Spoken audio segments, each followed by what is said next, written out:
Everybody, welcome back to Mike's Tool Shed. This episode is dedicated to the truth. The truth and exposing all the lies.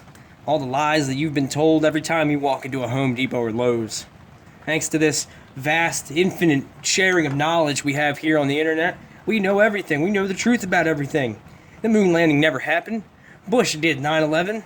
There's reptilian people living in the planet, inside the earth. They run everything. We know about them now. Thanks to the internet. And this is another thing. This is the next big thing to get exposed. Right here.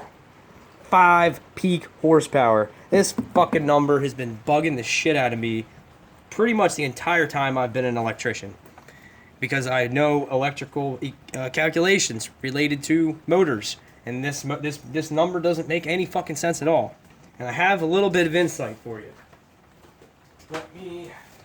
Let me get my tablet here. I sent some emails to Rigid and to Shopback, and I did not hear back from Rigid. They didn't want to talk to me, or they wanted to call me, and I'm pretty sure they called, but when I was at work, and I returned the call, and I didn't get through to anybody. So I did get an email back from Shopback, and they were pretty pleasant about it, pretty quick and upfront. So I will read you their email, and I will read something. There's a statement on it's Intervac. Is a company that does household central vac systems, and they don't use this number at all, and they did a little write-up on their website about why they don't do this. So first I will read the oh, come on, don't tell me I lost it. There we go. The page title is The Truth About Horsepower, Peak Horsepower. Some of the highlights are no matter what you call it, PHP, HP, or horsepower, it's all just horse hockey when it comes to the performance of a vacuum cleaner. To put it in its simplest terms, when it comes to vacuum cleaners, horsepower is a bogus, fictitious number having no relationship to the performance or cleaning ability of the product. It is not based upon the nominal operating current of the vacuum cleaner, but the inrush current to the motor when it is first turned on, which is probably half true. Also, they give a little tidbit of information here. I'm sure maybe one of their guys used to work for Rigid or something. But they say here, peak inrush current lasts no more than 0.008 to 0.012 seconds. It is often inflated by chilling the motor to a temperature as low as negative 20 degrees. They are trying to squeeze out every last little bit.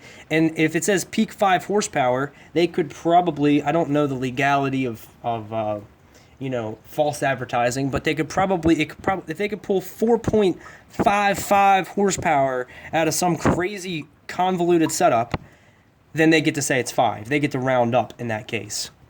So that's what Intervac says. Props to them. That's really cool that they don't play into this bullshit, because it seems to be the only industry that deals with this peak horsepower number. Here's the email that I got back from Shopvac, which is Lowe's brand, the black ones. Like I said, Rigid, like they wanted to call me, which I thought was kind of weird, and I never ended up talking to them. But here is a little blurb about a response from these guys. Peak horsepower rating is represented in the measured potential power of the that the motor can produce under laboratory conditions. Remember that, laboratory conditions. To measure peak horsepower, the motor is attached to a dynamometer through a frictionless coupling. So a dynamometer, if you're familiar with cars and horsepower and engine dyno or a car dyno or chassis dyno, I'm guessing that's the same thing that you're talking about. I don't know of any frictionless coupling. I don't. I guess frictionless coupling means there's no kind of clutch. It is hard attached to the motor rotor. So a torque transducer is connected to the motor shaft to measure torque, and an encoder is used to measure the shaft speed in revolutions per minute. So a transducer and an encoder is basically just a little bit of reflective tape stuck on the shaft, and then they measure it with a infrared reader, your basic RPM gauge that you can buy from Amazon for $20. Okay, so They've said transducer, dynamometer, frictionless coupling, revolutions per minute. Here's where they go layman's terms on me. The motor is energized, power turned on, and taken to full no load speed, which means it's not doing any work at all. That is just the motor doing its thing. No work being done at all. There's no friction, or there's nothing there to slow it down. It's just free spinning. So the dynamometer, a brake. Now he tells me that it's a brake. I kind of know what that is. Applies an increasing load to the motor until locked rotor is achieved. So basically what they do is they slowly slow the motor down until just that split second before it stops, before the motor cannot overcome the friction that they're putting, or the brake that they're putting on the motor. The advertised peak horsepower is at or below the maximum measured value established from a series of averaged laboratory tests. There you have it. It's just a dynamometer, a transducer, peak laboratory number, whatever. That's not... Why the fuck they do this, I have no idea. Like, everything else in your house is rated in either amps or watts. Almost every reputable company has a sticker on there, on your device, that tells you amps or watts, depending. A lot of times things say watts because they will be built for the European market, and they use a 240 volt system, so the watts is going to stay consistent. Amperage would vary from here to Europe, but watts is pretty much how everything is judged. Vacuum cleaners, curling irons, you name it. 5 peak horsepower. I don't know why the vacuum cleaner manufacturers insist on this. So basically, this guy saying that it is the rating just before the motor stops. Okay, so worst case scenario, you get a fucking fur ball stuck in your hose. That's not going to ever slow that motor down. That is just a fan blade. All that fan is going to do is create a little vortex in a chamber. It's not going to be moving air. So it's going to get some resistance from the lack of airflow, but is never going to stop. And it's never even going to come close to stop. So that makes it even more bullshit. So he's saying that it happens when they break the motor, just the amount of power that's drawing just before it stops. Which, depending on that test, I guarantee you they're not using your household plug. They probably got everything beefed up. All of the wiring and cabling and the breaker and the overcurrent protection has to all be beefed up. Otherwise, you're just stressing this poor breaker out every time you do this test. Unless you do it with like a 50 amp breaker, which is what I think they do, and use some 8 gauge wire, then you're not going to heat the wire up, and the wire and the breaker, the overcurrent protection can handle it. Regardless, if you're familiar with electrical terms like that, then that all made sense. But if you're just like, your average homeowner that just wants to know what the fuck the number is, I'll show you. And here is, I won't show you all the calculations and stuff, but this is the this is the number you need to know right here. 9 amps at 120 volts. So most likely this is not motors. Things that are solely a motor operated thing are usually not, they don't make them for the European market, and they just change the plug. They would make a whole different one for this, if they even sell these in Europe. But 120 volts, 9 amps, 60 hertz, that's the standard operating frequency that the entire United States is on. That's kind of a, not really worth mentioning. It has nothing to do with the performance of the motor. Well, not in this situation. So, what I'm going to do is, I have this, here we go. This guy's talking about laboratory equipment. Hey buddy, I got my own laboratory equipment right here. This fine piece of equipment right here is going to allow me to test how much power is going through here with this other piece of equipment here. So what I'm going to do is, I'm going to put this on inrush current, and what that does is, it is going to sit there and look for, hit the inrush button down here, so it's reading all dashes, and that is waiting for that 0.008 to 0.012 second, that first burst of power that it takes to get that motor spinning from a dead stop to, its first revolution, basically. All right, so I'm going to hold that in there. I'm going to try to get this on camera. This thing doesn't show up on camera that well. There we go. All right, so now I'm going to turn it on. This is plugged into the outlet, 120 volts. This goes into the other end of the extension cord, which is plugged in to the vacuum cleaner. All right, so as soon as I flip this on, that is the very first split second. That is the most power that this thing will draw the entire time. All right, here we go. And that's it. 22 amps is all it draws at startup. 22 amps is roughly 2.5 horsepower. Okay, so that's the inrush. Here, let's see if we get the 9 amps out of it. Or this is going to tell me, yeah, this is going to tell me.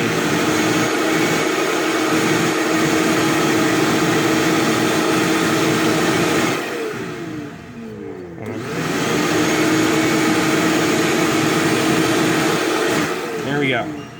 Not only does it not even come close to the 5 peak horsepower, all we get is 8.4 amps. It said, why is it beeping? But it says 8.4 amps, so we're not even close to the regular electrical rating of it. It says 8.4 amps. So that's 750 watts. That's about 1 horsepower. Your 5 peak horsepower in reality is 1 horsepower, which is a bullshit number that has nothing to do with vacuum cleaning power anyway. So let's see. Let's try this. Let me put as much of a load on it as I possibly can, which would basically just be putting my hand on the end of the hose. And that's as much stress as this motor is ever going to see. And let's see what the amperage goes up to after that. I guess it's beeping because it's reminding me that it's on hold, that I'm not reading a constant. There we go. We're back to 0. All right, here we go. And this would work on the hot or the neutral. Either way, this is a linear load. The hot and the neutral are doing the exact same thing. If I put this on the white or the black, no difference. All right. Let me see if I can set this down. Oh, I'm on the hot wire. Let me even try to get it lined up with these little dashes for the optimum measurement. Let me get this out of here. All right. I think we're... Ah, shit. You can't see it. All right. So what I'm going to do is, like I said, I'm going to put my hand on top of the hose, and we're going to see what the most power normally that this thing is ever going to draw. Oh, I forget.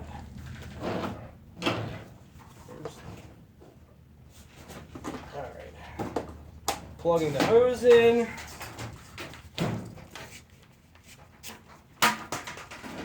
Here's the hose.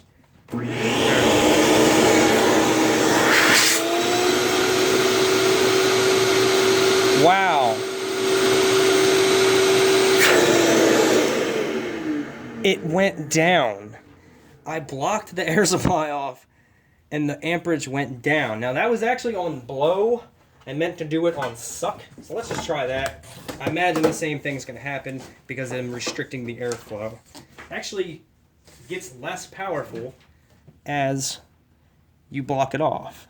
All right, here we go. I'm going to block it off.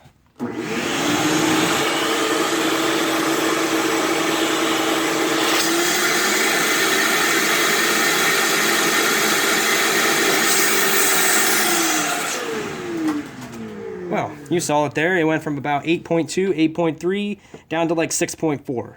So in fact, it gets weaker, or it uses less energy. I can't really explain that off the top of my head here on the fly. That is the first time I've actually done that test with the amp probe. But yeah, so even if you 8.5 amps, a little less than 8.5 amps is the most power you're ever going to get out of this thing. So that's my your Joe Schmo electrician layman's explanation of 5 peak horsepower and how it's total bullshit. I was actually really surprised. I thought the amperage would actually go up a little bit, but they're actually, when they were talking about putting a mechanical brake on it, they weren't talking about slowing the airflow down. They were actually talking about mechanically slowing the rotor down. So, and that's not something that will ever fucking happen. When you're using a vacuum cleaner. Either something gets stuck in there and the amperage actually goes down, or you're running at like 8.2 amps. That's it. That's somewhere around 1 horsepower, maybe 0.9 horsepower, something like that. So that's it. I exposed them. But hey, I will tell you, I'm not trying to shit on this vacuum. This little guy kicks ass. This is the best car cleaning vacuum and little job vacuum I've ever had. I didn't want one of the big, 10, 12, 15 gallon things. They're just too big, too cumbersome. I wanted something easy that was that powerful to take out to the driveway to clean out the cars. And this thing does kick ass. But stop with this shit.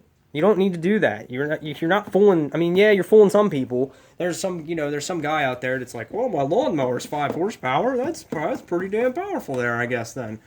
But if you look at the electrical calculations and what's really involved in it, it's complete fucking bullshit. And yeah, maybe if I pick one of these up, if I see like an old beat as shit shop vac at a yard sale or something for like $10, I might pick it up and see, just torture the shit out of it and see what the most amperage I could actually get the thing to draw. I actually take it apart, just lay the motor right down on the bench and apply a dynamometer to it with a transducer, aka like jamming a screwdriver in it and seeing what happens. So maybe that'll be like a little part 2 to this, but there you have it. 5, actually closer to 0.9 horsepower, and it's all bullshit. So, I mean, don't get me wrong, this is a good vacuum cleaner. I just don't know why they gotta do that. Why they gotta lie to us? Why they gotta be like that? So, that's it. Hope you learned something. Go ahead, feel free to correct me on everything I said that was wrong down in the comments, because I say like 100 wrong things in every video. So, that's all. Thanks for watching.